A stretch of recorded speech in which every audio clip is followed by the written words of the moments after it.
ಶಿಡ್ಲಘಟ್ಟ ತಾಲೂಕಿನ ಅನೇಕ ಮಹನೀಯರು ಈ ಸಹಕಾರ ಬ್ಯಾಂಕ್ನ್ನು ಕಟ್ಟಿ ಬೆಳೆಸಿದ್ದಾರೆ. ಇದೀಗ ನಾವೆಲ್ಲರೂ ಪಕ್ಷಾತೀತವಾಗಿ ಬ್ಯಾಂಕ್ನ್ನು ಉಳಿಸಿ ಬೆಳೆಸುವ ಕೆಲಸ ಮಾಡಬೇಕು.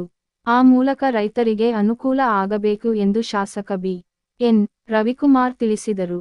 ತಾಲೂಕಿನ ಪಿಎಲ್ಡಿ ಬ್ಯಾಂಕ್ನ ಆವರಣದಲ್ಲಿ ನಡೆದ ಬ್ಯಾಂಕ್ನ 86ನೇ ವರ್ಷದ ಸರ್ವ ಸದಸ್ಯರ ವಾರ್ಷಿಕ ಮಹಾಸಭೆ ಹಾಗೂ ಪಿಎಲ್ಡಿ ಬ್ಯಾಂಕ್ನಿಂದ ಆವರಣದಲ್ಲಿ ನಿರ್ಮಿಸಿರುವ ಅಂಗಡಿ ಮಳಿಗೆಗಳನ್ನು ಉದ್ಘಾಟಿಸಿ ಮಾತನಾಡಿದರು. ಸರ್ವ ಸದಸ್ಯರ ಮಹಾಸಭೆಯ ಅಧ್ಯಕ್ಷತೆ ವಹಿಸಿದ್ದ ಬ್ಯಾಂಕ್ನ ಅಧ್ಯಕ್ಷ ಡಿ. ಸಿ.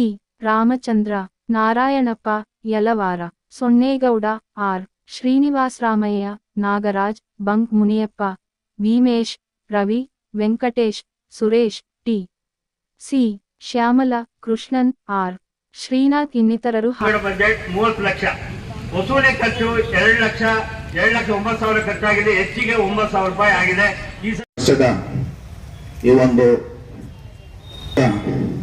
ಸಭೆ ಮತ್ತು ಈ ಒಂದರ ಉದ್ಘಾಟನೆಗೆ ತಾವು ಏನು ಇವತ್ತು ಬಂದಿದ್ದೀರಾ, ಈ ಒಂದು ಸಂದರ್ಭದಲ್ಲಿ ನಾನು ಪಕ್ಷಾತೀತವಾಗಿ ಕೆಲವು ಮಾತನ್ನ ತಮ್ಮ ಗಮನಕ್ಕೆ ತರಲಿಕ್ಕೆ ಬಯಸಿದೆ.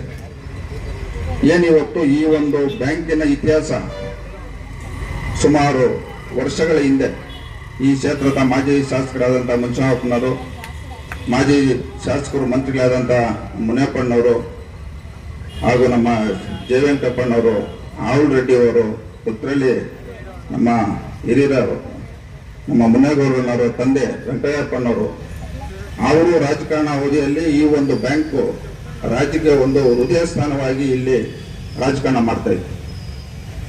ಇವತ್ತು ಸುಮಾರು ಜನಕ್ಕೆ ಇವತ್ತು ಪಿ ಕಾರ್ಡ್ ಬ್ಯಾಂಕ್ ಅಂದ್ರೆ ಯಾರಿಗೂ ಗೊತ್ತಾಗಲ್ಲ, PLD ಬ್ಯಾಂಕ್ ಅಂದ್ರೆ ಇವತ್ತು ತಾಲೂಕಿನಲ್ಲಿ ಎಲ್ರಿಗೂ ಗೊತ್ತಾಗಲ್ಲ. ಇವತ್ತು ಈ ಬ್ಯಾಂಕ್ ಅನ್ನ ನಾವು ಒಂದು ಉನ್ನತ ಸ್ಥಾನಕ್ಕೆ ತಗೊಂಡು ಹೋಗಕ್ಕೆ ನಮ್ಮಲ್ಲಿ ಇರ್ತಕ್ಕಂಥದ್ದು 2 ದಾರಿ. ಒಂದು ಏನಿವತ್ತು ಮೊನ್ನೆ 2024ನೇ ಸಾಲಿನಲ್ಲಿ ರಾಜ್ಯ ಸರ್ಕಾರ ಒಂದು ರೈತರ ಸಾಲ ಮನ್ನಾ ಅಂತ ಈ ರಾಜ್ಯ ಸರ್ಕಾರ ಒಂದು ಘೋಷಣೆ ಮಾಡಿತು. ಆ ಒಂದು ಸಂದರ್ಭದಲ್ಲಿ ನಮ್ಮ ಕ್ಷೇತ್ರದ ರೈತರಿಗೆ ಸುಮಾರು 1,82,00,000 ರೈತರ ಸಾಲ ಮನ್ನಾ ಆಯಿತು.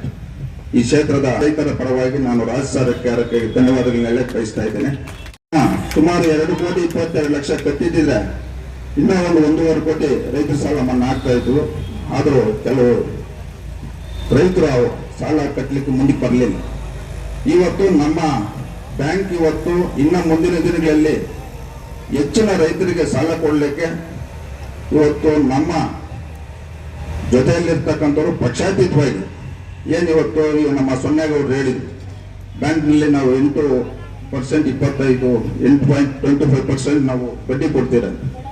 ಇವತ್ತು ಉದಾಹರಣೆಗೆ ಇವತ್ತು ಇಲ್ಲಿರ್ತಕ್ಕಂಥ ನಮ್ಮ ಚಿನ್ನಣ್ಣರಾಗ್ಬೋದು, ನಮ್ಮ ಜಗದೀಶ್ ಸ್ವಾಮಿಗಳಾಗ್ಬೋದು, ನಮ್ಮ ನಾಗರಾಜಣ್ಣ ಅವರು ಇವರೆಲ್ಲ ಒಂದು 55 ಲಕ್ಷ ಈ ಬ್ಯಾಂಕಲ್ಲಿ ಡೆಪಾಸಿಟ್ ಮಾಡಿದ್ರೆ ಈ ಬ್ಯಾಂಕ್ ಇನ್ನ ಒಂದು ಉನ್ನತ ಸ್ಥಾನಕ್ಕೆ ಹೋಗ್ತದಂತ ಈ ಸಂದರ್ಭದಲ್ಲಿ ಈ ಒಂದು ಕ್ಷೇತ್ರದಲ್ಲಿ ಇರ್ತಕ್ಕಂಥ ಆರ್ಥಿಕವಾಗಿ ಬಲಿಷ್ಠವಾಗಿರ್ತಕ್ಕಂಥವ್ರು ಈ ಬ್ಯಾಂಕ್ಗೆ ತಾವು ಡೆಪಾಸಿಟ್ ಮಾಡ್ರಿ ಅಂತ ಈ ವೇದಿಕೆ ಮುಖಾಂತರ ತಮಗೆ ಮನವಿಯನ್ನು ಮಾಡ್ತಾ, ಅದೇ ರೀತಿ ರೈತರಿಗೂ ಸಹ ಇವತ್ತು ನಾನೊಂದು ಮನವಿಯನ್ನು ಮಾಡೋಕ್ಕೆ ಇಷ್ಟಪಡ್ತೀನಿ. ತಾವು ಸಕಾಲಕ್ಕೆ ನೀವು ನಿಮ್ಮ ಸಾಲವನ್ನ ಕಟ್ಟಂತ ಸಂದರ್ಭದಲ್ಲಿ ತಮಗೆ 9.25% ಸರ್ಕಾರದಿಂದ ಸಾಲ ಮನ್ನಾ ಆಗ್ತದೆ.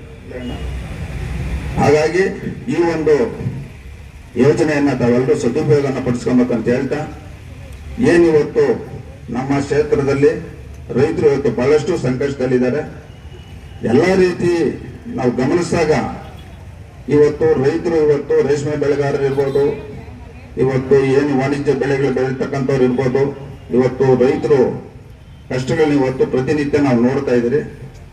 ಈ ರೈತರಿಗೆ ಇವತ್ತು ಈ ಕೋಆಪರೇಟಿವ್ ಬ್ಯಾಂಕ್ಗಳಿಂದ 3 ರೂಪಾಯಿಗೆ ನಾವು ಬಡ್ಡಿ ಕೊಡಿಸ್ತಕ್ಕಂಥ ಕೆಲಸ ಈ ಬ್ಯಾಂಕಿನ ಎಲ್ಲ ಸದಸ್ಯರುಗಳು, ಅಧ್ಯಕ್ಷರುಗಳು ಹಾಗೂ ಏನು ಜಿಲ್ಲಾ ಮಟ್ಟದಲ್ಲಿ ಕೋಆಪರೇಟಿವ್ ಇರ್ತಕ್ಕಂಥರಾಗ್ಬೋದು, ರಾಜ್ಯ ಮಟ್ಟದಲ್ಲಿ ಇರ್ತಕ್ಕಂಥರಾಗ್ಬೋದು, ನಿಮ್ಮ ಜೊತೆಗೆ ನಾವು ಇದ್ದು ಈ ಕ್ಷೇತ್ರದ ರೈತರಿಗೆ ಒಳ್ಳೇದ ಆಗ್ಬೇಕಂತ ನಾವೆಲ್ಲರೂ ಸಹಕರಿಸೋಣ ಅಂತ ಈ ಸಂದರ್ಭದಲ್ಲಿ ಹೇಳ್ತಾ ಈ ಒಂದು ಕಾರ್ಯಕ್ರಮ